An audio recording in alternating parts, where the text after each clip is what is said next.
दुल्हन बोलेगी, जो कुछ बोलेगी वो हो जाएगा।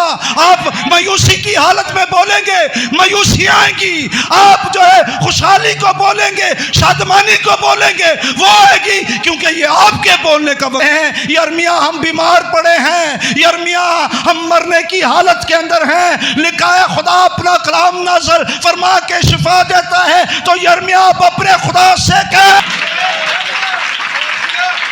जब ये टूटी ये वक्त की रोटी। खुदा यीशु मसीह के खूबसूरत जलाली अजीम और बाबरकत नाम में आप सबको सलाम। आज शाम क्या आप खुश हैं? आमीन। क्यों ना हम खुश हों, क्योंकि हम सबके पास खुशखबरी है कि वो जी उठा है। खुदाम की शुक्रगुजारी हो आज शाम इस वक्त के लिए जब हम खुदाम की हजूरी में हैं, और आप सबकी मोहब्बत के लिए कि बारहा जब भी कोई बड़ा खादम आता है तो मुझे साथ आप ज़रूर बुलाते हैं। ब्रदर नेस्टन आए, आपने उस वक्त भी मुझे कलाम की खिदमत के लिए बुलाया। भाई शबाज के लिए शुक्रगुजार हूँ आप सबके लिए। और आज भी एक बड़े खादम हमारे दरमियान हैं, भाई अनवर जवेद की सूरत में। तो खुदाम की शुक्रगुजारी हो कि उनकी मौजूदगी में मुझे बोलने का मौका मिल रहा है। तो मैं ईमान रखता हूँ, मैं जहाँ भी जाता हूँ मैसेज के चर्चेस के अंदर, तो मैं बड़ा डर के कलाम सुनाता हूँ, क्योंकि मैसेज के चर्च के अंदर लोग पढ़ने वाले हैं, नबी के मैसेज को जानते हैं। और मैं कभी कभी कहता हूँ ये ज़रूरी नहीं है कि खादम जो हैं उनके पास ही कोई गहरी बात हो। बाज़ वक्त हम उन बातों पर खड़े नहीं होते, रुकते नहीं हैं जिनमें आम कलीसिया रुक जाती है, ठहर जाती है। और इसलिए मैसेज के चर्चेस के अंदर डरना ही बेहतर है,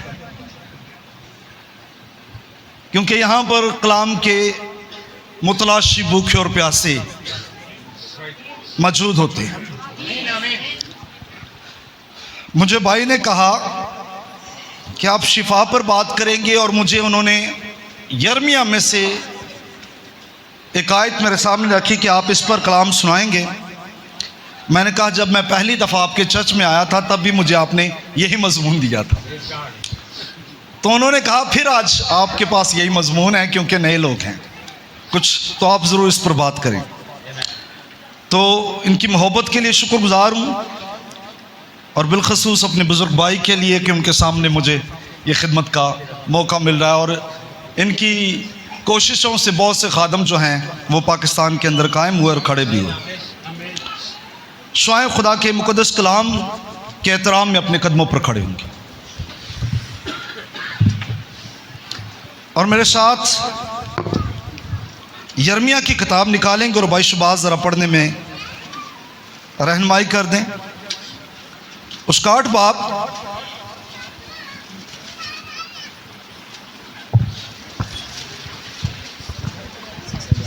और उसकी 18 से 22 तक खुदा के मुक़द्दस कलाम में से पढ़ेंगे।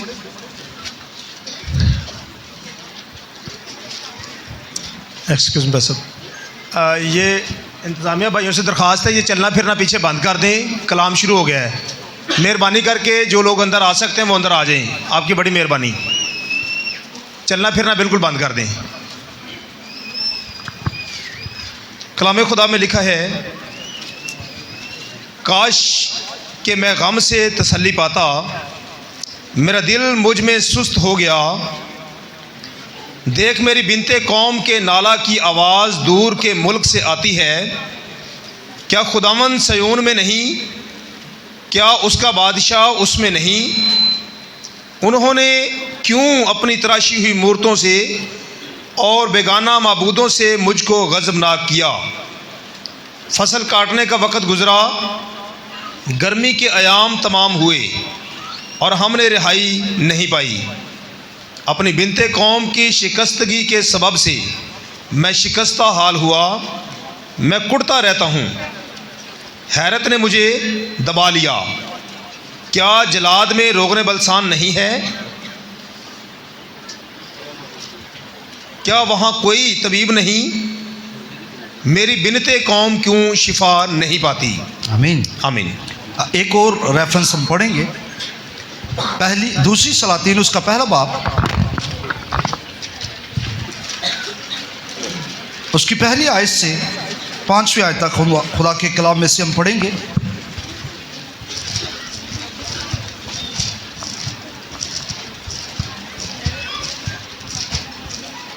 पहले 5 आयतें। हाँ जी।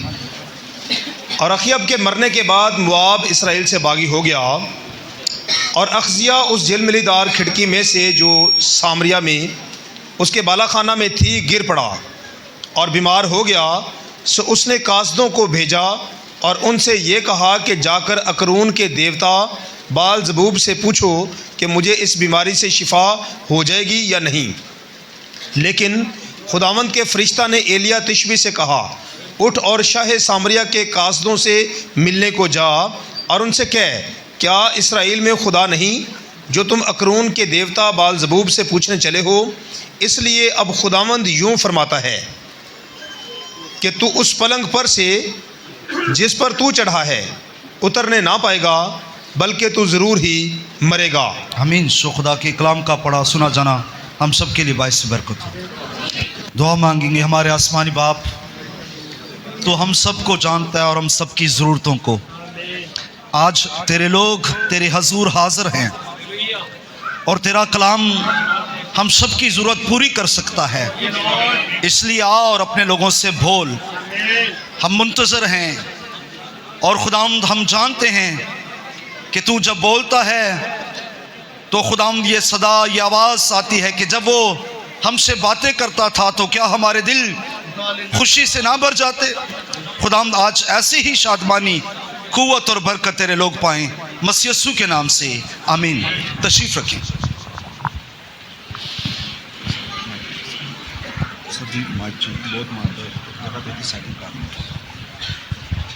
Praise hallelujah.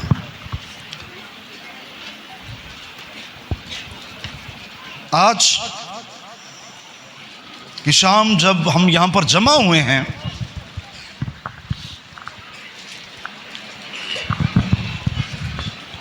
खुदाम की शुक्रगुजारी हो। प्रेज़।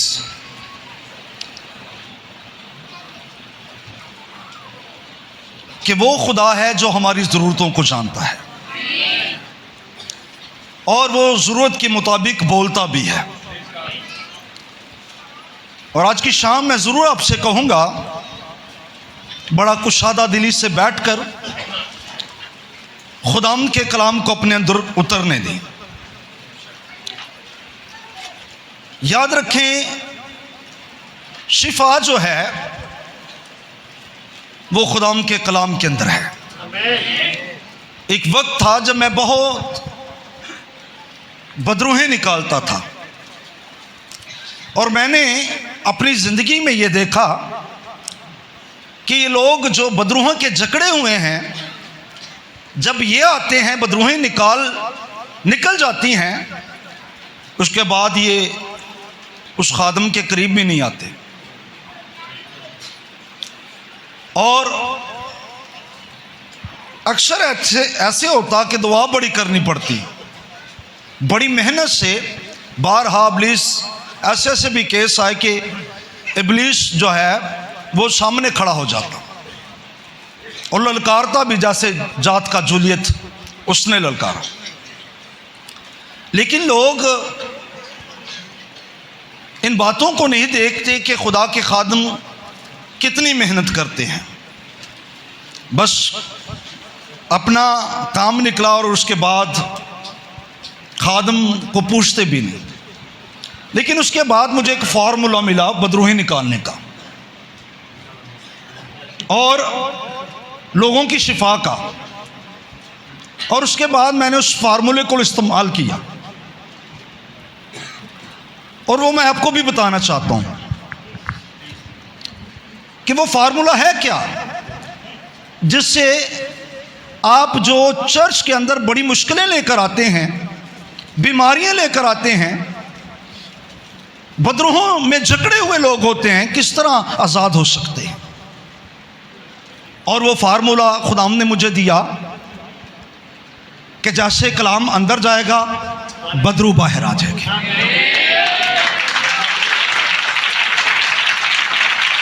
तो अब ज़रूरत है, जिसने शिफा लेनी है, जिसने मोजज़ा लेना है, वो कलाम को अंदर जाने दे। लिखा है वो अपना कलाम नाज़िल फरमाकर शिफा बख्शता है। उसके कलाम के अंदर शिफा है। लेकिन कलाम कहां पर नाज़िल फरमाता है, कलाम कहां पर उतरता है, मैंने बाइबल मुकद्दस के अंदर देखा वो ख़ास लोग और ख़ास प्लेस जहां पर कलाम उतरता या जिन पर कलाम नाज़िल होता या जहां पर कलाम आता। जब तक अपने आप को उस लायक नहीं बनाएंगे कि कलाम आपके अंदर आए, तब तक कलाम नहीं उतरेगा, नहीं आएगा। हमें क्या करना है, अगर मोजज़ा चाहते हैं तो फिर अपने दिल को इस लायक बनाएं कि कलाम आपके दिल के अंदर उतरे। और कलाम उस दिल के अंदर नहीं उतरेगा जहां पर हसद है, जहां पर बुग़्ज़ है, जहां पर नफरत है। कलाम वहां पर उतरेगा जहां पर उसके टिकने के लिए जगह होगी। और ब्रदर ब्रहम कहते हैं कि कलाम जो है वो अपनी जगह को पहचानता है।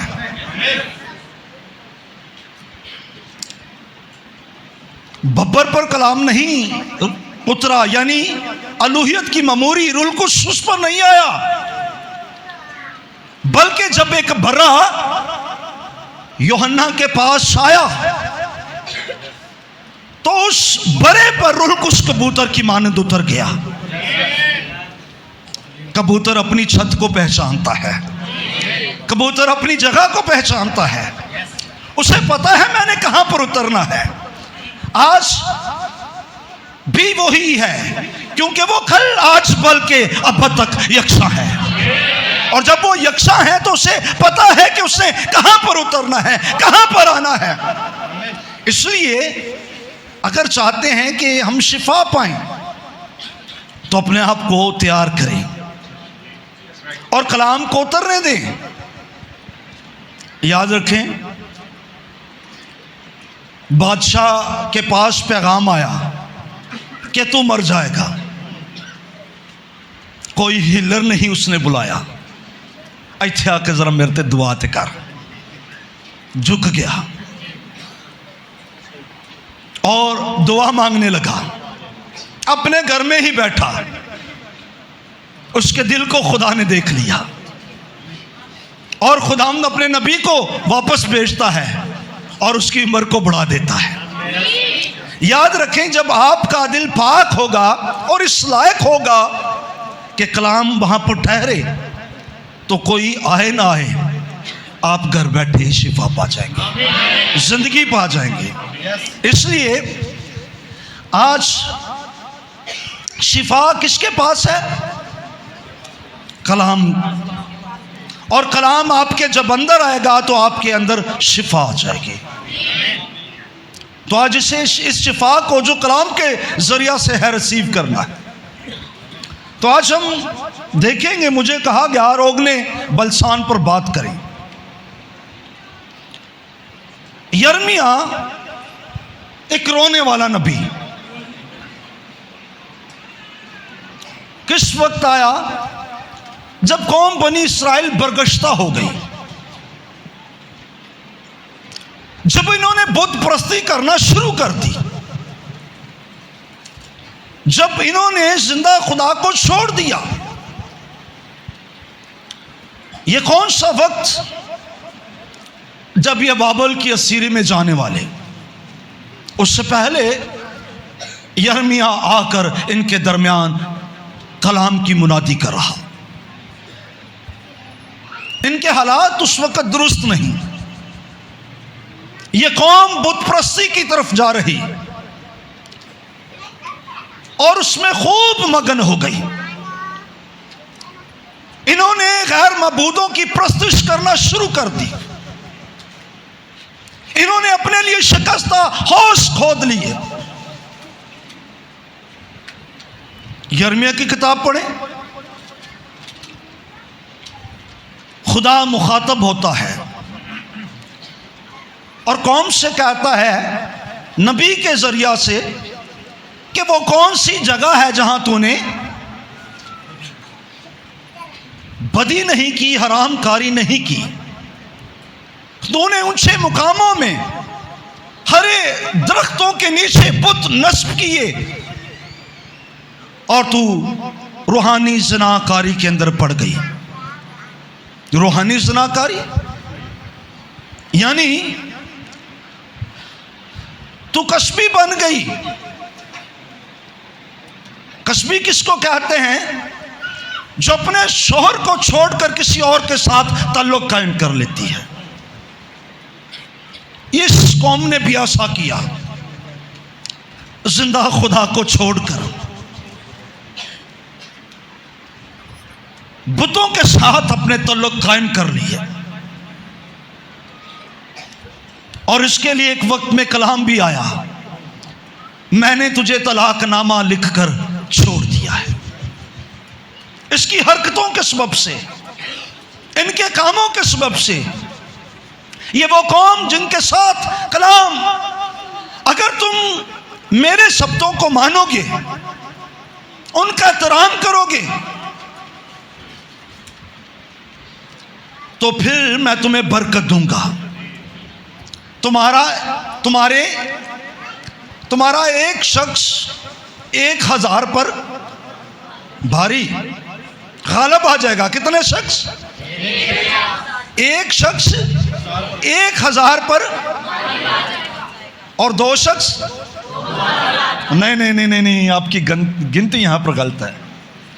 वहां पर लिखा है 2 शख्स 10,000 पर। 2 शख्स, इससे मतलब क्या, मुराद क्या?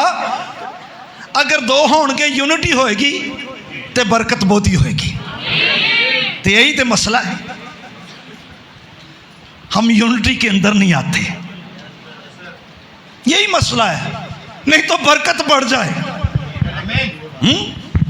बरकत बढ़ जाए। 2 शख्स 10,000 पर बरकत मल्टीप्लाई हो जाएगी।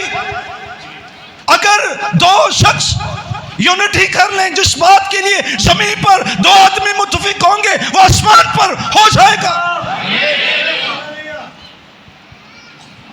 और मैं जो कहूंगा, ये वो कौम है जिसके साथ ऐसे वादे, और बारहा इस कौम में से बड़े बड़े जदाउन जैसे सूरमा, शमसून जैसे सूरमा उठे। हम बहनों को भी नहीं इस जगह पर छोड़ा गया। दुबूरा जैसी बहनें नजर आ रही हैं। इस कदर बरकत, मैं तुम्हें बरकत दूंगा,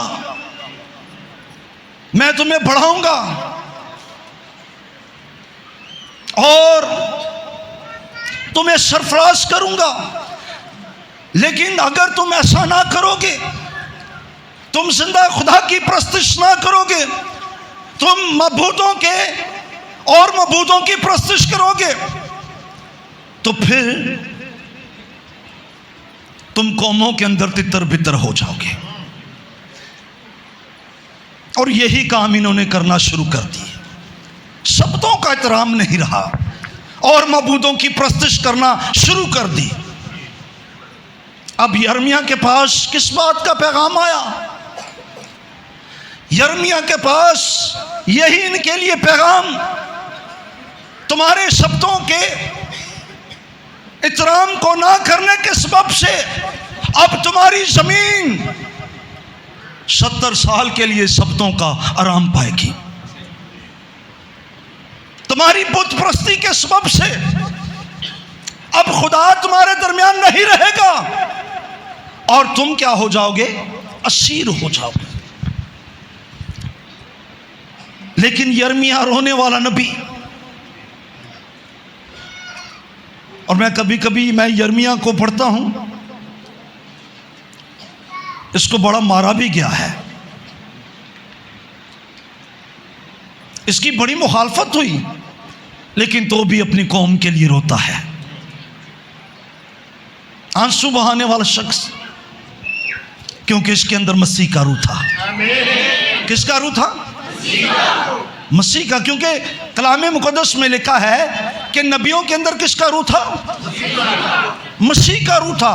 और हर एक नबी जो है कहीं ना कहीं पर मसीह के किरदार को अपने अंदर रखे हुए है। इसलिए तो जब यीशु मसीह ने पूछा लोग मेरे बारे में क्या कहते हैं, उन्होंने कहा बास कहते हैं यिर्मयाह, बास कहते हैं एलिया, बास कहते हैं नबियों में से कोई नबी।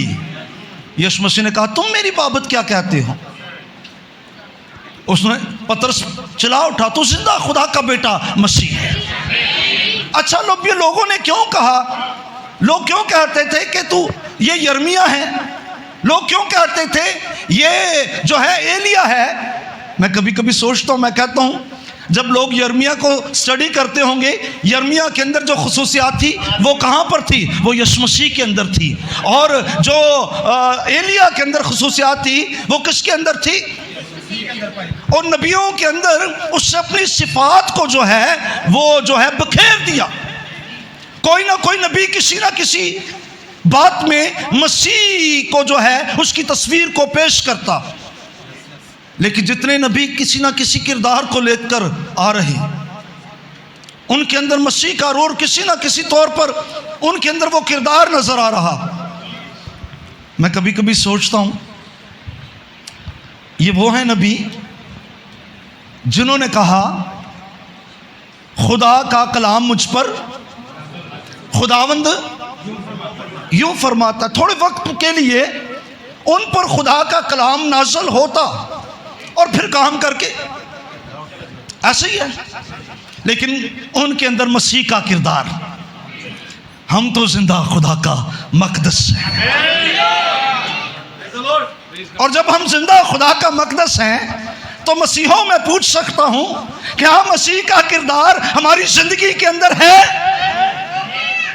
सवालिया निशान। यहां पर बड़े सवाल हुए हैं, सवालिया निशान। नबियों के अंदर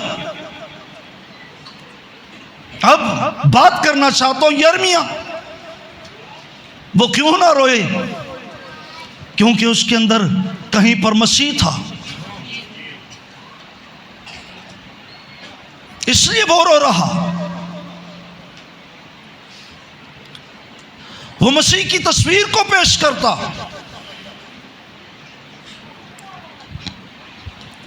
यिर्मयाह ने कौम बनी इस्राएल के जब कामों और किरदार को देखा,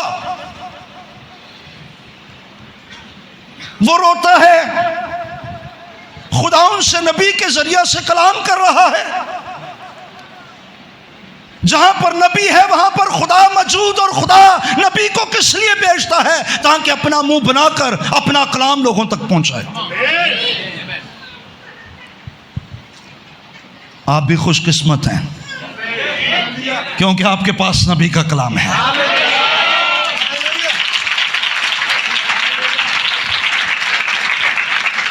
और सिर्फ एक नबी का नहीं, सिर्फ एक नबी का नहीं, बल्कि नबियों का वो कलाम जो ज्यादा मुत बैठा है। कभी कभी ना मैं मैसेज बिलीवरों को देखता हूं, बड़े जज्बाती हो जाते हैं। और मैंने बहुत से मैसेज बिलीवरों को देखा है। सियालकोट में एक मैसेज बिलीवर भाई गया, किसी चर्च में कलाम सुना रहा था। वहाँ पर तंजीमी लोग बैठे हुए थे। उन्होंने कहा जी एनी दफ़ा ना ब्रदर ब्रैनम का नाम ले आते, सिर्फ एनी दफ़ा यीशु मसीह दा। कहीं पर हम इतने भी जुनूनी हो जाते हैं।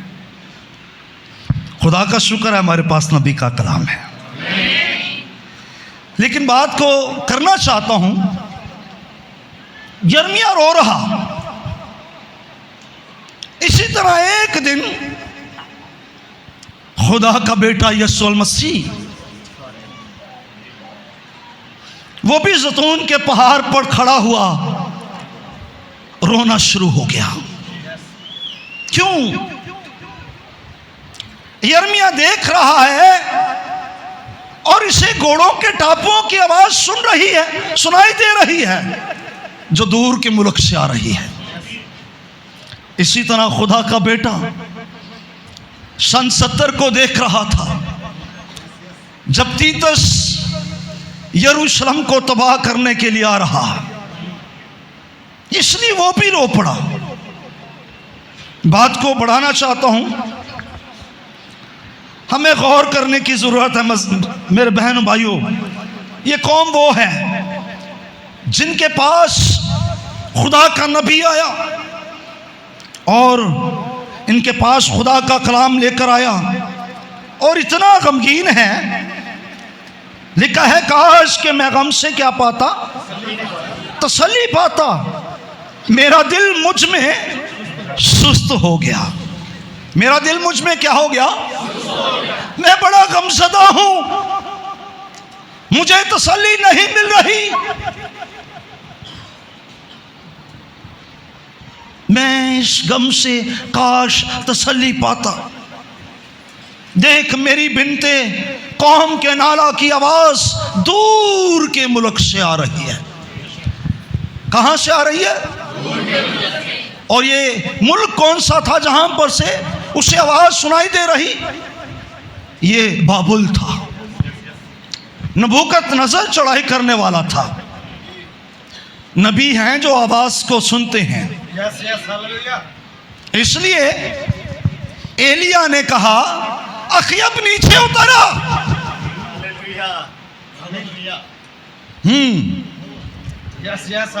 क्योंकि उसके पास ऐसे कान थे जो सुन सके। उसने कहा कसरत की बारिश की आवाज है। बात समझ आ रही है? इसलिए लिखा जिसके कान हो वो सुने। रूह कलीसियाओं से एक कान ते सारे देने, पर कोई स्पेशल कान जो खुदा के बेटे यीशु मसीह के पास थे। और यशाया ये कहता है खुदा ने मुझे शागिर्द की जुबान बख्शी कि सीखूं कि किस तरह थाके मांदे की मदद करूं। वो हर सुबह मुझे जगाता है और मेरा कान लगाता है। मसीहो आपके पास कोई खास कान होने चाहिए। पता नहीं कहां तक ये बात दुरुस्त है कि सांप के कान नहीं होते। सुना मैंने, पता नहीं कहां तक दुरुस्त है, लेकिन कहते हैं उसके कान नहीं होते। वो ज़मीन की आखिर से पहचानता है कि किसी की चलने की आवाज़ नहीं ना होते।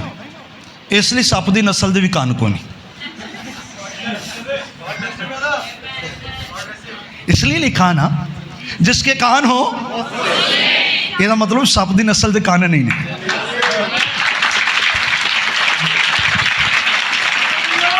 वो नहीं सुन सकते। अच्छा, बात करना चाहता हूं, नबी जो है ये आवाज को सुन सकता है। खुदा के लोग आवाज को सुन सकते हैं, लेकिन आम लोग नहीं। यिर्मयाह कहता है देख मेरी बिनते कौम के नाला की आवाज दूर के मुल्क से आती है। और वो कलाम अब याद आ गया कि अगर तुम फर्मा बरदार रहोगे तो मैं तुम्हारे दरमियान रहूंगा। अब पूछता है क्या खुदा सेहून में नहीं? सवालिया निशान अपनी बाइबल को चेक करें। क्या खुदा हम सेहून में नहीं? क्या उसका बादशाह उसमें नहीं? उसे पता है जब इसका बादशाह इसमें होता है ना, तो फिर इस्राएल के बादशाह भी ये कहते हैं जंग के लिए जाऊं कि ना जाऊं। उस बादशाह से मशवरा करते हैं और फिर वो दाऊद से कहता है बलूत के दरख्तों के नीचे खड़ा हो जाना। जब घोड़ों के टापुओं की आवाज़ सुने तो समझ लेना तेरा खुदाम जंग के लिए। हाँ, बादशाह भी इस बादशाह से मशवरा लेते हैं जो बादशाहों का बादशाह है। इसलिए दाऊद कहता है मैं अपने खुदाउन को अपने कोहे मुकद्दस पर बिठा बैठा। उससे बिठा लिया अपने कोहे मुकद्दस पर।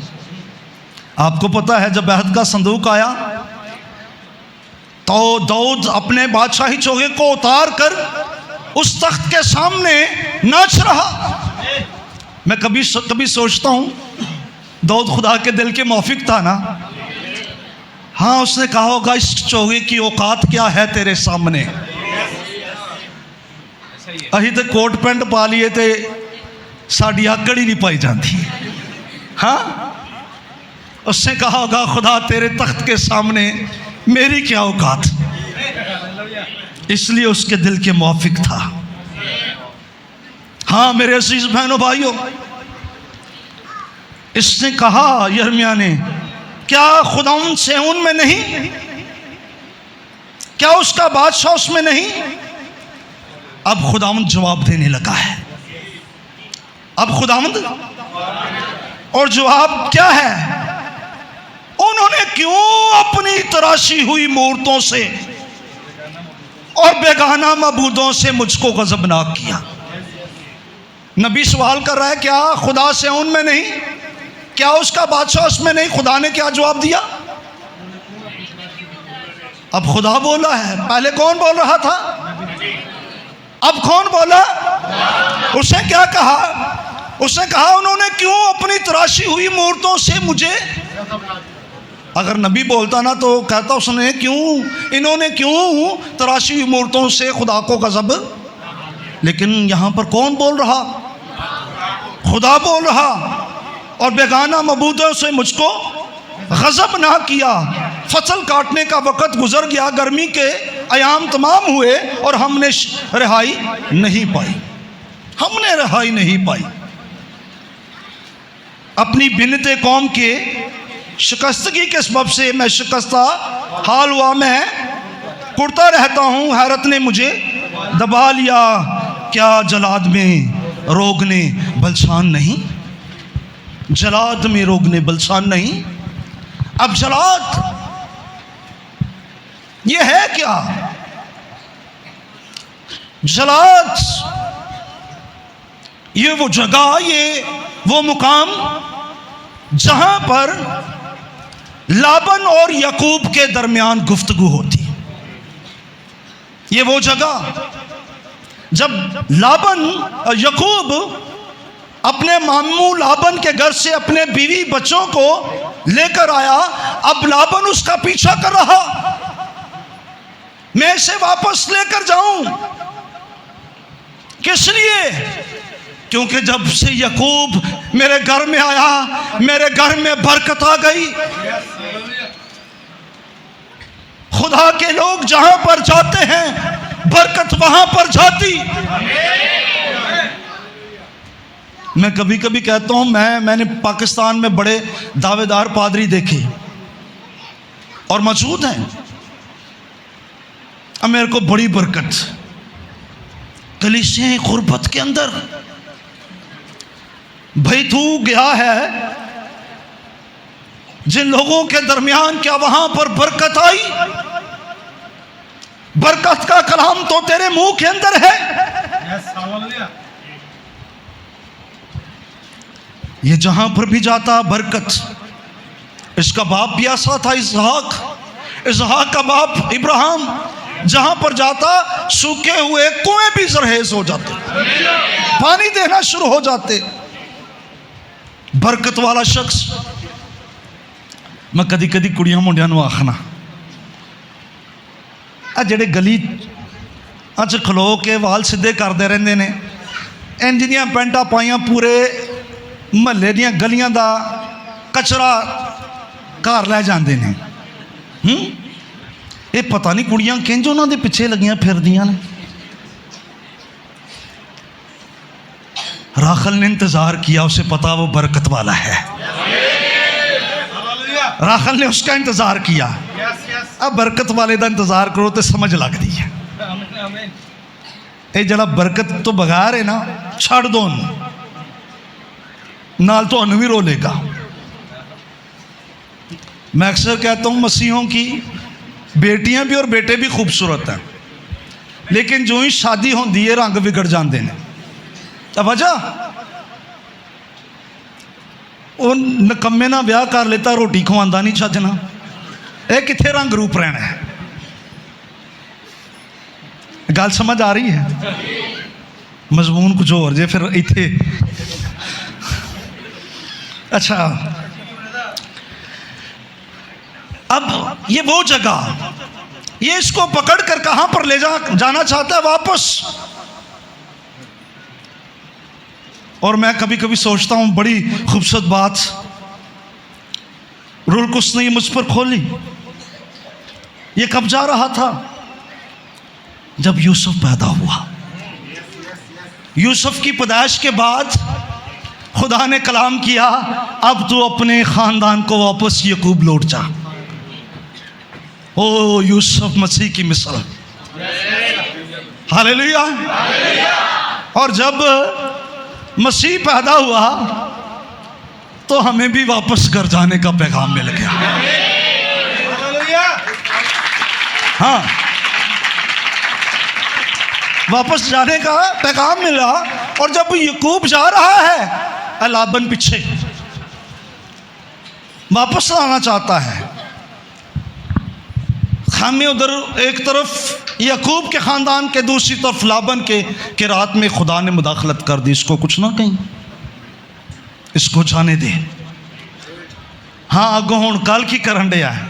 जब मिलता है, यार मैं इसलिए आया वहाँ, तू मेरी बच्चे नू तंग तो नहीं करेंगा? हाँ, बहाने, मजमून ही चेंज हो गया। भाई इब्लीस नहीं जाने देगा आपको। वो आपके ये रास्तों में रुकावटें हायल करेगा, लेकिन जब खुदा आपको सफर करने के लिए कह रहा है, तो फिर ये कौन है जो आपको रोक सके? और हम जमीन पर मुसाफिर हैं। हमारा वतन जमीन पर नहीं बल्कि आसमान पर है। भाई बात कर रहे थे, वहां पर सोने की सड़कें होंगी, वहां पर दूध और इतने थोड़ी देर खलो जाने, दूध और शहद की नदियां। वहां ये दुध भी कदी नदियां च वेख्या जे? हाँ, ये तारां चोणियां पैंदियां ने ना, फिर पीना पैंदा है। उत्थे इंज दा निज़ाम नहीं जी, क्योंकि इत्थे इंसान च ते जानवर च कुछ हो गया सी, इसलिए ओदा दुध पी रहे पे हैं। हाँ, बात समझे हैं? हम इंसान होते क्यों जानवरों का दूध पी रहे हैं? क्योंकि अदन में इंसान और आदम के दरमियान कुछ हुआ। ये बात को छोड़ता हुआ आगे बढ़ना चाहता हूँ, जो समझदार हैं वो समझ लें। अब बात करना चाहता हूँ, दूध और शहद की वहां पर यह निजाम ही नहीं होगा। हम उस शहर में जाने वाले हैं। उस शहर में इब्लीस रोकने को है। और यहां पर एक छोटी सी बात करता जाऊं, इब्राहिम भी जब आया, मलके-सदक सालम का बादशाह जब ये जंग फतह करके आया, ये रास्ते में है कि मलके-सदक सालम का बादशाह खुदा ताला का कहन आ गया उसके लिए रोटी और मैं लेकर। ये भी रास्ते में था, अभी घर नहीं पहुंचा कि रास्ते में इसने उसको लूट के माल का 10वां हिस्सा दिया। बहुत से लोग कहते हैं वो देखो जी इब्राहिम ने भी तेरे लूट के माल, ओ लोग कहते हैं कि इब्राहिम लुट के लेके आया सी। ये वो नहीं था, ये वो जो सदूम और मूरा से लूट कर ले कर जा रहे थे, ये उनसे वापस ला रहा था। हाँ जी, रिकवर करके ला रहा है। बहुत सारे लोग की तफसीर ही गलत कर देते हैं। हाँ जी, लूटा हुआ माल वापस ला रहा है। उसमें से इसने उसे दाइया की दी और इसने उसको मलकिसेदक सालम के बादशाह ने उसको क्या दी? बरकत दी। हाँ इब्राहिम, इससे पहले तू अपने खैमा के अंदर जा, तू बरकत लेकर जा। और मैं भी आपसे कहूँगा, याद रखें, बगैर बरकत के आप वहाँ पर नहीं जा सकते। आपको क्या होना होगा? पहले बारिश से। और खुदाउन के पास हमारे लिए था क्या? बागेदर में लिखा, उसने उसको बरकत दी, बढ़ो, फलो, फूलो और ज़मीन को मामूरो, महकूम करो। इसलिए अपनी बरकत के लिए फिक्रमंद हो। और ये अब क्या हो रहा? अब इसी जगह पर याकूब और लाबन के दरमियान गुफ्तगू हुई। ये जलात वो मुकाम है। और यहाँ पर जब गुफ्तगू हुई तो पहाड़, जो पत्थरों का एक अंबार, एक डेर लगाकर वहाँ पर एक अहद बांधा गया कि तू मेरी बच्चों के साथ अच्छा सलूक करेगा, तू ये करेगा, वो करेगा। और उस जगह पर अहद बांधा गया। ये वो मुकाम है जहाँ पर खुदा मुदाखलत करता है। ये वो मुकाम है जहाँ पर अहद बांधा जा रहा है। ये जलाद वो मुकाम।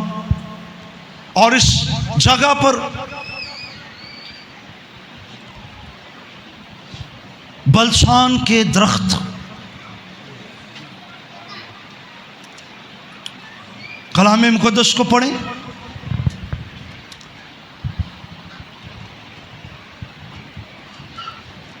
खुदा ने क्या किया?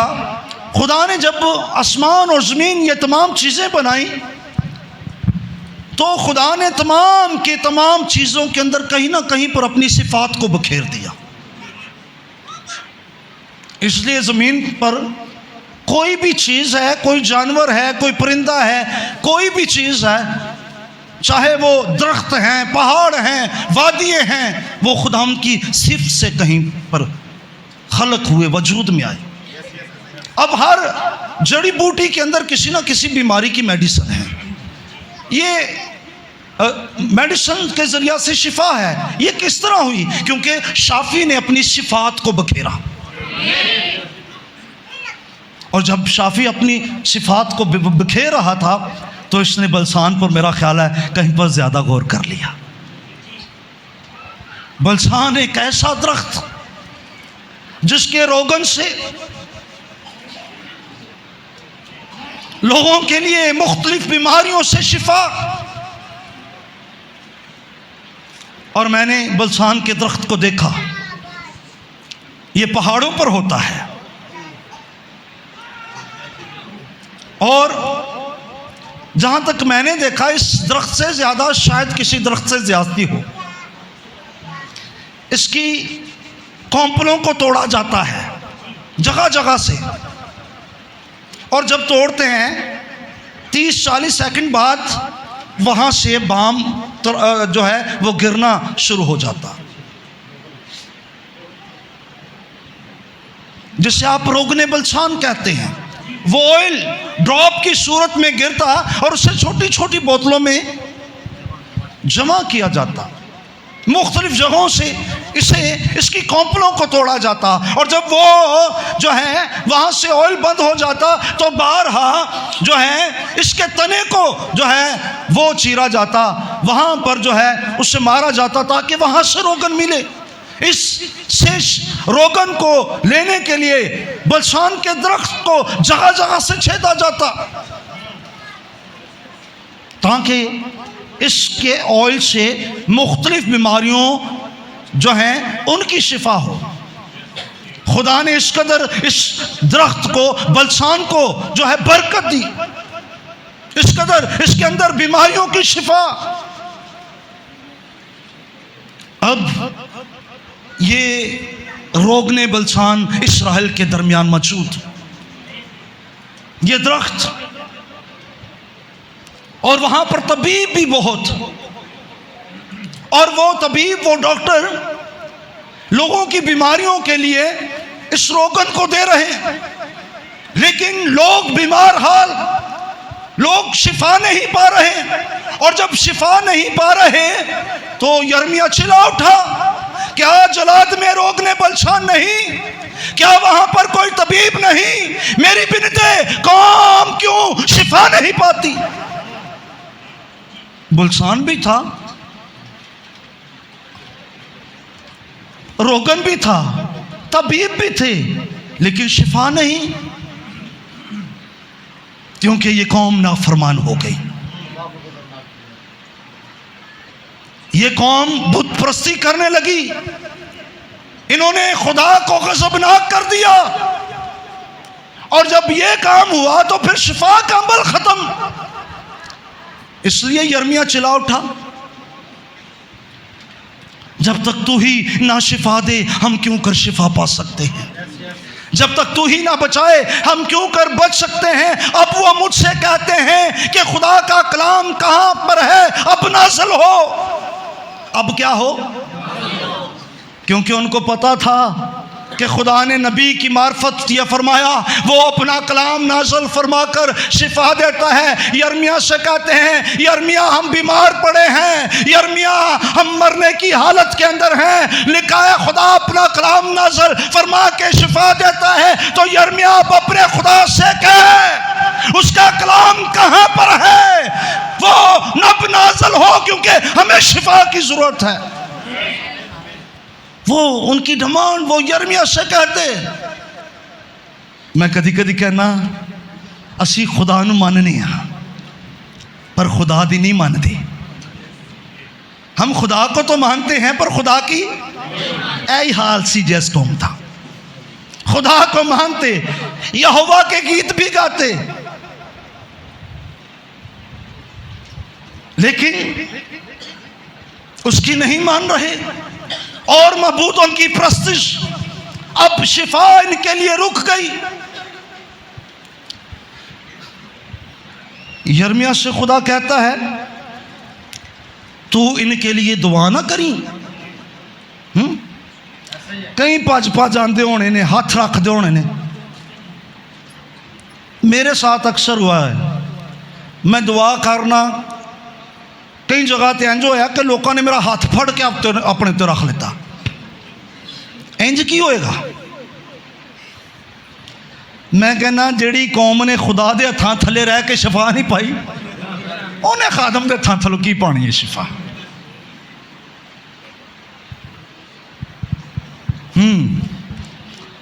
कुछ हाल इस तरह का, जरा बशबाज पढ़ देंगे 7 की 16 से। अब सुने, खुदा मना कर रहा है, अही कहने भाईरों को शिफा नेमत नहीं है। ए चलो चलिए फलाने चैनल ते, हाँ उत्थे चलने आ, ये उत्थे भी नाकाम।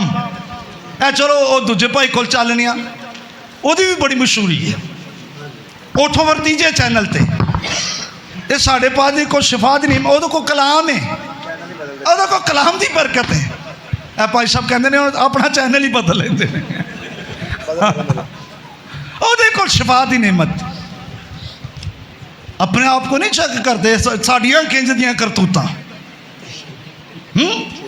पादरी चेक करते रहते, ऐ जी शिफा दी नेमत नहीं है। और भाई शिफा तो उसके कलाम के अंदर है, क्योंकि वो अपना कलाम नाज़िल फरमा कर उथे ओनू ते अपने दिल च रखना नहीं है। हाँ जी भाई साहब पढ़ देंगे जरा।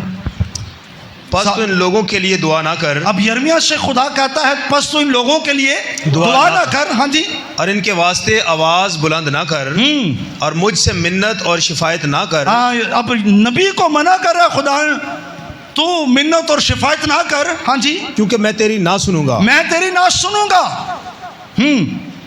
हाँ जी पढ़ दें। क्या तू नहीं देखता कि वो यहूदा के शहरों में और यरूशलेम के कूचों में क्या करते हैं? हाँ जी, वो क्या कर रहे हैं, तू नहीं देखता? हाँ जी, बच्चे लकड़ी जमा करते हैं और बाप आग सुलगाते हैं। बाप आग सुलगाते हैं, औरतें आटा गूंथती हैं ताकि आसमान की मलका के लिए रोटियां पकाएं। आसमान की मलका के लिए क्या करें? रोटियां बनाएं। और गैर मबूदों के लिए तपावन तपाकर मुझे गजबनाक करें। मुझे क्या करे? तू इनके लिए दुआ ना कर। खुदावंद फरमाता है, खुदावंद क्या करता है? अब कहता तू इनके लिए दुआ ना कर। और एक तरफ देखे, हमने पहले रेफरेंस पढ़ा, अखयब की वफात के बाद क्या हुआ? क्या हुआ था जी? दूसरी सलातीन पहला बाब जरा पाँच सब पढ़ी दें, पहली से 5 आयत में हमने पढ़ा। अखयब की वफात के बाद क्या हुआ? हाँ जी पाँच सब जरा पढ़ दें। अखयब के मरने के बाद मुआब इसराइल से बागी हो गया। मुआब क्या हो गया? इसराइल से उसने बगावत कर दी, और जब बगावत कर दी तो क्या हुआ? अखजिया उस झिलमिलीदार खिड़की में से जो सामरिया में उसके बालाखाना में थी गिर अच्छा, पड़ा। उस खूबसूरत खिड़की से जो उसके बालाखाना में थी उससे गिर पड़ा, और क्या हो गया? बीमार हो गया। और बीमार हो गया। उसने कासदों को भेजा। उसने किसको भेजा? कासदों को भेजा, और उनसे ये कहा कि जाकर अकरून के देवता बाल-ज़बूब से पूछो कि मुझे इस बीमारी से शिफा हो जाएगी। हाँ, या खुदावंद के पास नहीं आया, यहोवा के पास नहीं आया कि मुझे शिफा खुदावंद हो जाएगी। बाल-ज़बूल के पास भेज दिया, और खुदा का कलाम। लेकिन खुदावंद के फरिश्ता ने एलिया तिशबी से कहा। अब खुदावंद का फरिश्ता किसके पास आया? जो नबी था उस वक्त का, जिसके पास खुदा का कलाम था, और नबी के जरिए खुदा बोल रहा है। अब खुदा कहता है, हाँ जी पढ़े। एलिया तिशबी से कहा, उठ और शाह सामरिया के कासदों से मिलने को जा। हाँ जी। और उनसे कह, क्या इसराइल में खुदा नहीं? क्या इसराइल में खुदा नहीं? जो तुम अकनूम के देवता बाल-ज़बूब से पूछने चले हो। तुम बाल-ज़बूल से पूछने चले गए हो, क्या इसराइल में कोई खुदा नहीं? क्या खुदा मौजूद नहीं? ये इनकी हरकतें, ये इनके काम। अब जाकर उससे कह दे कि तू इसी पलंग पर पड़ा हुआ मर जाएगा। कह दे जाकर, एलिया बता दे। ये इस कौम के लीडरों का हाल, जहां पर लीडर ही दुरुस्त ना हो वहां पर कौमें क्या दुरुस्त होंगी? जहां पर पादरी ही दुरुस्त ना हो वहां पर चर्च के मेंबर क्या दुरुस्त होंगे? इस कौम का ये हाल। अब खुदा नबी की मार्फत ये फरमा रहा, क्या इस्राएल में खुदा नहीं? खुदा ये फरमा रहा। और जब इसके हालात ज्यादा बिगड़ गए तो फिर नबी ये फरमा रहा, क्या सहून में खुदावंद नहीं? क्या उसका बादशाह उसमें? पहले नबी जाकर खुदा का मुंह बनकर बादशाह से मुखातब, क्या इस्राएल में खुदावंद के तू बाल-ज़बूल के पास आ रहा है? और इस कदर हालात बिगड़ गए, और जब बिगड़ गए तो फिर यिर्मयाह कहने वाला हुआ, क्या खुदावंद सेहोन में नहीं? क्या उसका बादशाह उसमें नहीं? पूछता है। फिर खुदा कहता है, इन्होंने क्यों मुझे गज़बनाक किया? हालात बिगड़ गए। इस्राएल ने कहीं पर शिफा को खो दिया, कहीं पर बरकत को खो दिया, कहीं पर अपनी सरफराजी को खो दिया, कहीं पर अपनी बढ़ोतरी को खो दिया, क्योंकि उन्होंने और मबूदों की प्रस्तिश की, और उनके लिए रोगने बुलसान तो है लेकिन उसके अंदर शिफा का असर ही ख़त्म हो गया। यहाँ पर भी कुछ हालात इस तरह के, बहुत से लोग मिलते हैं, पादरी साहब फलाने डॉक्टर ने चेकअप करवा देता, फलाना स्पेशलिस्ट, ओ फलाना फलाना फलाना डॉक्टरों के पास फिर रहे हैं, मेडिसिन असर नहीं कर रही। क्यों?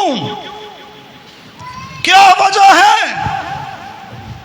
तुझे मेडिसिन को नहीं देखना, तुझे देखना है कि तेरा खुदावंद तेरे घर में है, तेरा खुदावंद तेरी जिंदगी के अंदर है।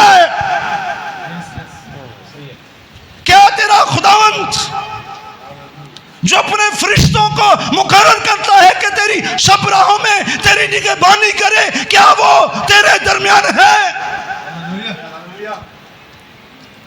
जब खुदावंद नहीं होता, हमारी जिंदगियों के अंदर मेडिसिन तो होती है पर शिफा नहीं होती।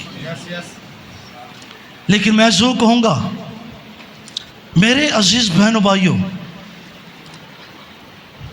हमें क्या करना है? अगर हम शिफा चाहते हैं, अगर हम बरकत चाहते हैं, नबी कहता है हर चीज अपनी असली सूरत पर वापस लौटती है। बादशाह बयान कर रहे थे, थोड़े वक्त में मुझे बड़ी बरकत मिली कि आदम छठे दिन में बना, और जो छठे दिन में बना वो कामिल था। जो छठे दिन में बना उस कामिल पर हमला हुआ। हाँ, सांप ने उससे कहीं पर हवा को डस लिया। मैंने बड़ी सादी जी गाल करन लिया था, और उसके जरिया से यह जहर आदम तक भी गया। वो इंजदा जहर के, अब रसूल कहता है जुबान जहर कातिल से, ए हुण साड़ियां जुबाना चो ही जहर निकलन दिया, इसलिए वावा लंबियां हो गई। ए बिलखसूस भैना दियां। मैंने सुना कि नौजवानों की जो लड़के हैं, इनका कद जो है, या जिस्म की बढ़ोतरी आप कह सकते हैं 18 साल तक, लेकिन लड़कियों की 15 साल तक। मैं एक दिन बैठा बैठा सोचन दिया, मैं कि 15 साल तो बाद इन्हां दी जुबान वधदी है और कम खलो जाता। मैं माफ़ी चाहता हूँ, ये बुरा इमरान जिन्हां दियां वधियां ने, बाकी खुदा तो बरकत है। हाँ, छठे दिन के अंदर वो कामिल आदम सामने आया। और हम भी कौन से वक्त के अंदर हैं? मैं जरूर यहां पर कहूंगा, आदम से इब्राहिम तक 2000 साल,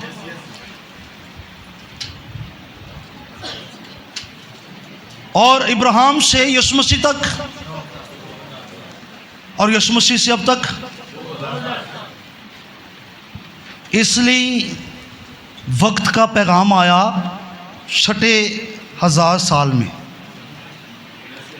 आदम कितने सालों में कंप्लीट हुआ? हाँ, 6। और 6वें 1000 साल से ना कोई आदम कामिल सामने आ गया।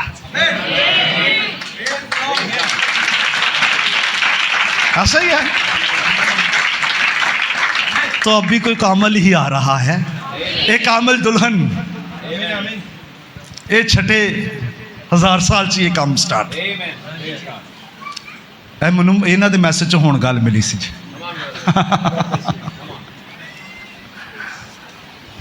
हो, मैं कहूँगा मेरे अजीज बहन भाई,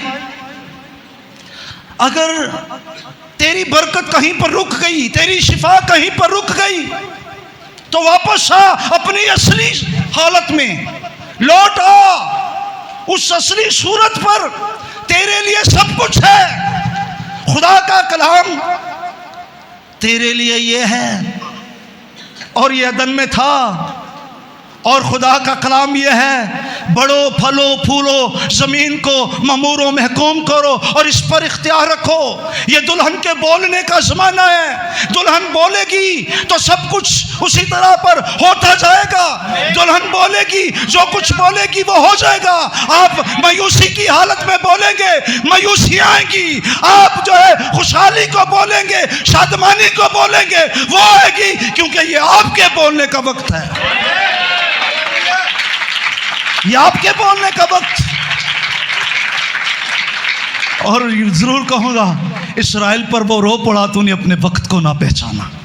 हाँ, आपसे भी कहूँगा अपने वक्त को पहचाने, वापस लौट आएँ, क्योंकि ये याद रखें, ये बलसान का दरख्त किसी की नुमाइंदगी कर रहा है, ये बलसान का दरख्त किसी की नुमाइंदगी कर रहा, और वो आपके यीशु मसीह की नुमाइंदगी कर रहा। और मैं ज़ू कहूँगा, याद रखें, बहुत से दरख्त ज़मीन पर मौजूद, लेकिन उनके बाम के ज़रिया से, उनके ऑयल के ज़रिया से शिफा नहीं। इंसान दरख्त जो है ये कहीं पर अशख़ास की नुमाइंदगी कर रहे हैं, इंसानों की नुमाइंदगी कर रहे हैं। ब्रदर ब्रैनम ने इस बात को हम पर जाहिर किया, ये अशख़ास की नुमाइंदगी कर रहे, लेकिन एक ही दरख्त, एक ही शख्स जो है वो तमाम कौमों, उम्मतों और कबीलों की निजात का और शिफा का इंतज़ाम करने वाला हुआ। और याद रखें, आपका रोगने बलशान खुदा का बेटा यीशु मसीह जिस तरह आज रोगने बलशान को छेदा जाता, उसकी कौपलों को तोड़ा जाता, उसे जगह जगह से जो है तोड़ा जाता, इसी तरह आपका रोगने बलशान यीशु मसीह सलीब पर तोड़ा गया, छेदा गया, और उसने यह दावा किया, मेरे मार खाने से तुमने शिफा पाई है। इसलिए वो रोगने बलशान तो कहीं पर उसकी असर को आप खत्म होते हुए देख रहे हैं, लेकिन इस बलसान का, इस रोगन का असर खत्म नहीं होता। ये जब भी आता है शिफा को लेकर आता है, ये जब भी आता है पाकिस्तानी को लेकर आता है, ये जब भी आता है नजात को लेकर आता है। इसलिए अपने बलसान के पास आ जा, मुझे बात, अपने बलसान के पास लौटा, उसमें तेरे लिए शिफा है, उसमें तेरे लिए बरकत है, और वो तेरे लिए छेदा गया है। कभी ज़बूर 22 का मुताला करके देख,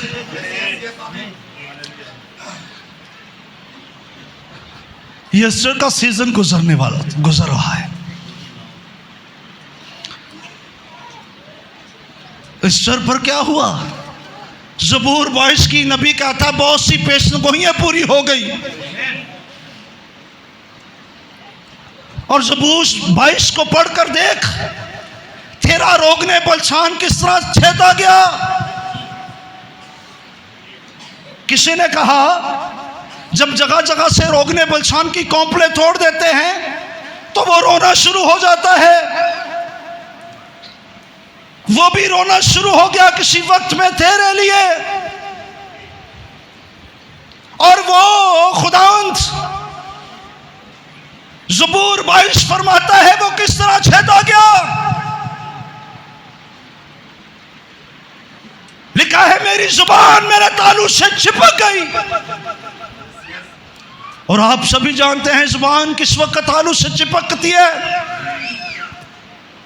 जब मुंह खुश्क हो जाता है, प्यास की तलब महसूस होती। ये वही जो सलीब पर कहता है मैं प्यासा हूं, ये वो है जो इस्राएल की चट्टान अपने लोगों की प्यास में, इससे पानी बहता, ये प्यासों को बुलाता, अगर कोई प्यासा हो तो मेरे पास आकर पिए। ये सावरी औरत से कहता, अगर तू जानती कि जिससे तू बातें करती है वो कौन है, तो तुम उससे जरूर उस पानी को मांगती जिससे तू फिर प्यासी ना रहती। ये सलीब पर क्यों कहता है मैं प्यासा हूं, ये क्यों इसकी जुबान खुश्क हो गई? तेरे लिए मेरे भाई, तेरे लिए। फिर यह कहता है ज़बूर 22 के अंदर ही, मैं अपनी हड्डियां गिन सकता हूं। किंज गिन सकता सी, इसलिए क्योंकि कोड़े से इसको इस कदर पीटा गया कि मांस तो इसकी हड्डियों से उतार दिया गया। अब इसकी हड्डियां गोश्त पोश्त के कवर के अंदर नहीं, ये गिन सकता है। क्यों? तेरे लिए, तेरे लिए वो छेदा गया। कहता है मैं अपना चेहरा थूक और रुसवाई से नहीं छुपाता। पूरी पलटन ने उसके मुंह पर थूका।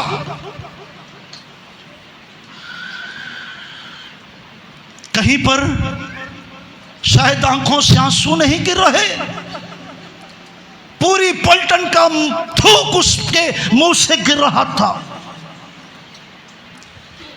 ये अजियत किसके लिए?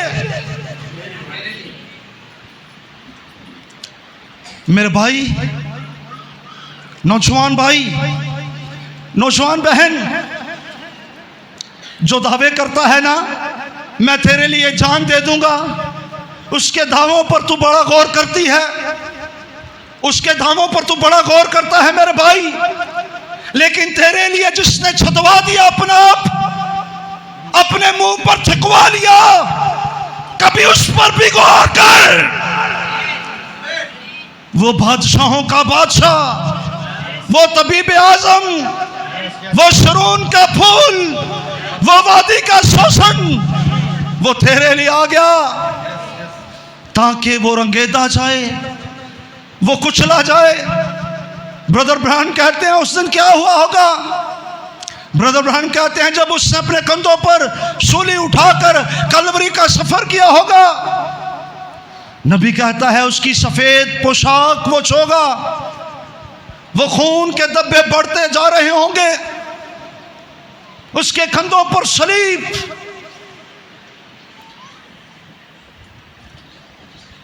यरूशलेम के वो गोल गोल गीठे उसके पांव में छुप रहे होंगे, और जहां से वो गुजर रहा होगा लहू जो है बह रहा होगा।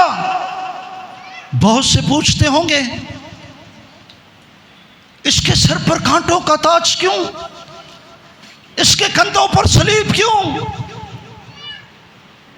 इसने मेरे बेटे को शिफा दी, इसने मेरी बेटी की बदरूहें निकाली, इसने मेरा कुबड़ापन ठीक कर दिया, इसके कंधे पर सलीब क्यों?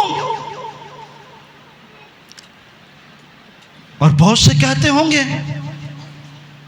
ये अपने आप को यहूदियों का बादशाह कहता है, ये अपने आप को खुदा का बेटा कहता है, ये कुफर बकता है। लेकिन वो नहीं जानते थे ये सब कुछ क्यों। लेकिन तू जानता है मेरे भाई, तू जानती है मेरी बहन, वो सलीब क्यों, वो मुंह पर थूकना क्यों, उसके जिस्म पर कोड़ों का लगना क्यों, उसके सर पर कांटों का ताज क्यों, वो क्यों सलीब पर कहता है मैं प्यासा हूं? क्यों कहता है? क्योंकि उसे पता था तू बीमार है, और तेरी बीमारी के लिए यही इलाज है। उसे पता था तू मुर्दा है, वो जानता था आदम जिंदा था और फल खाकर मर गया, और उसके मरने से तू भी मर गया।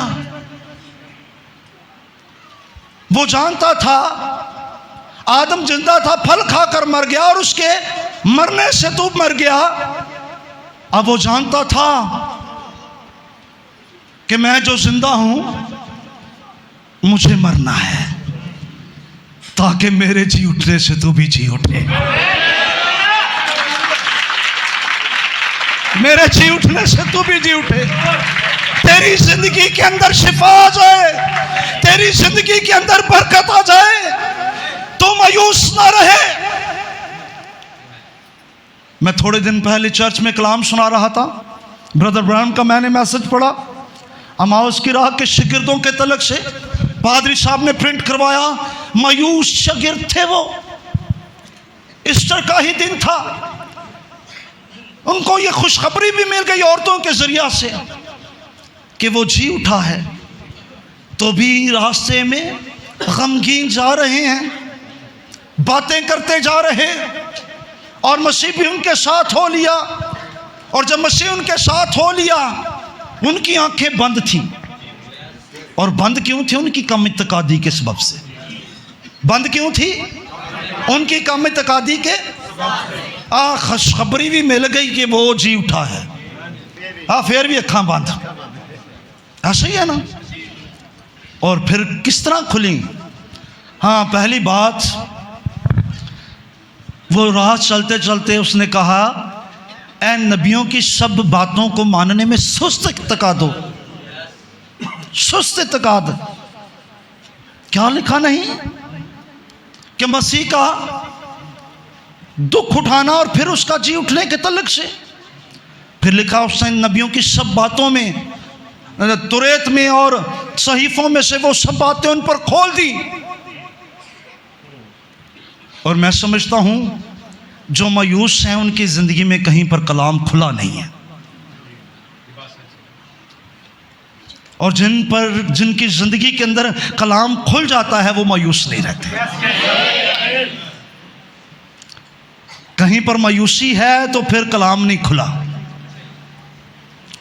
और मैं जरूर कहूंगा, वो नविश्तों के बेद खोल कर वो उस गांव में पहुंच गया और वो उसके ढील से, उसके डंक से पता चलता है वो आगे बढ़ना चाहता है। उन्होंने रिक्वेस्ट की, आज रात हमारी यहाँ ठहर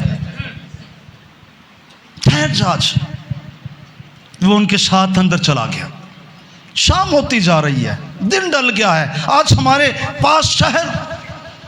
और जब वो रोटी तोड़ने लगा तो उनकी आंखें, जब वो रोटी तोड़ने लगा तो उनकी आंखें क्या खुल गई?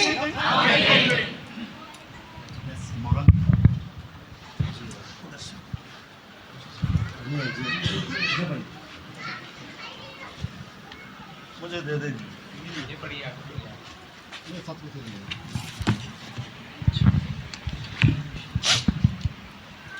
मैं भी जरूर कहूंगा, उसको उन्होंने ना पहचाना, वो उनके दरमियान था। उन्होंने उसे, वो उनके साथ गुफ्तगू कर रहा था, उन्होंने उसे, और जैसे ही उसने कमरे के अंदर जाकर उनके सामने रोटी तोड़ी तो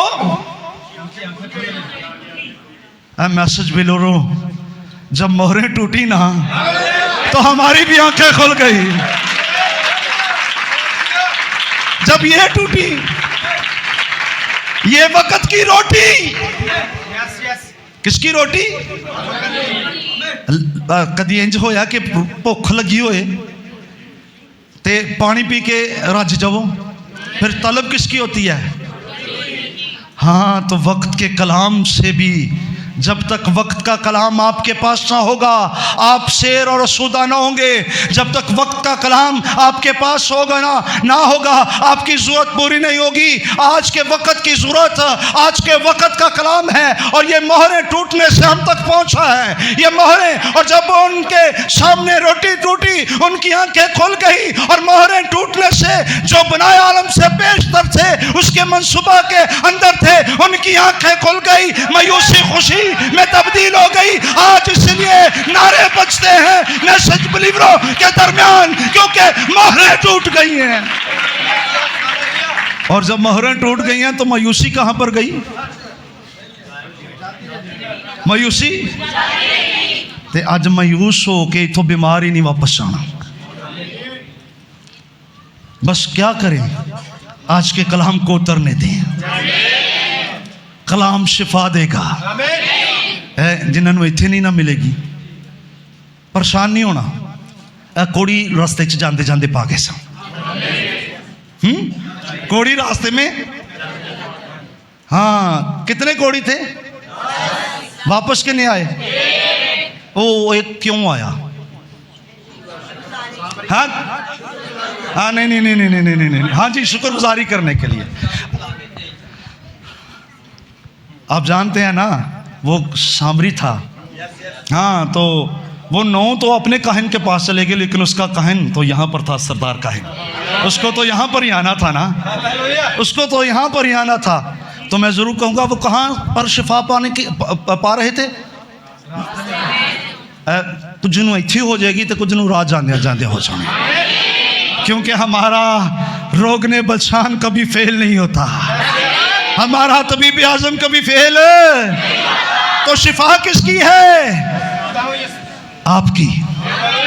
शिफा किसकी है? क्योंकि दावा यीशु मसीह का मेरे मार खाने से। दावा किसका? शिफा किसकी? शिफा किसकी? तो फिर लेके जाना। और किस तरह मिलेगी? जा तेरे ईमान ने तुझे अच्छा किया। एक बेहतरीन ईमान के साथ उसके पास आए, उसने अपने कलाम को नाज़िल फरमा दिया है, और जब कलाम नाज़िल फरमा दिया गया है तो शिफा आपकी है। आए अपनी आंखों को बंद करें अपनी शिफा को रिसीव करने के लिए, क्योंकि तेरा रोग ने बलशान, तेरा यीशु मसीह छेद दिया गया है। तेरा रोग ने बलशान जो है उसे जो है कुचला गया है, ताकि उसके बदन से जो ऑयल जो उसके बदन से लहू निकलता है वो तेरी शिफा का बाइस बने। इसलिए मेरे प्यारे भाई मेरी बहन, अगर तू शिफा पाना चाहती तो अपने कदमों पर खड़ा हो जा और मेरी बहन तू खड़ी हो जा, क्योंकि तेरा खुदाम, तेरा शाफी यहाँ पर मौजूद है। वो तुझे शिफा देने के लिए उतरा हुआ है, और उस शिफा को रिसीव करना शुरू कर। तेरा खुदा तेरे दरमियान है, उस शिफा को लेना रिसीव कर, उस बरकत को लेना रिसीव कर जो उसके मार खाने से तेरे लिए है, जो उसके कलाम के वसीला से तेरे लिए है। तेरा खुदा तेरे लिए बड़े बड़े काम करेगा, तेरा खुदा तेरे लिए असीम काम करेगा, क्योंकि तेरा खुदा यहाँ पर मौजूद है, तेरा खुदा, तेरा शाफी यहाँ पर मौजूद है। Hallelujah, praise Lord. आया हम सब अपने